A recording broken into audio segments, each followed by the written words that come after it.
जद्दोजहद में इंसान सीखता है। इसलिए ये तो दुनिया के सबसे बड़े लीडर ने कहा हुआ है कि जब तक आप कब्र पे नहीं जाते जद्दोजहद करते रहो, सीखते रहो। और अल्लाह ने फिर आप पे कैपेसिटी दी है, जिस तरह इकबाल ने कहा सितारों के आगे जहान और भी हैं, अभी इसके इम्तिहान और भी हैं। एक सितारे पे पहुंचे हो के बाद आगे चलो।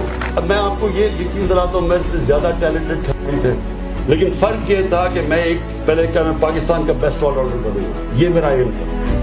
जब मैं वहां पहुंचा फिर मैंने कहा दुनिया का बेस्ट बनूंगा, फिर वो बना, फिर जब कैप्टन बना पाकिस्तान को बेस्ट ही बनाऊंगा। हमेशा आप ऊपर जाते रहते हैं, तो जितना आप अपने आप को चैलेंज करेंगे, ये याद रखना मेरी बात, आप में से वो आगे दुनिया में जाएगा जो अपने आप को चैलेंज करेगा, जिसके ख्वाब बड़े होंगे। जब मैंने कहा ना कि नबी सल्लल्लाहु अलैहि वसल्लम, हम कहते हैं अल्लाह उनके रास्ते पर रहेगा जिनको नेमतें बख्शे, उनका जिंदगी आसान नहीं थी।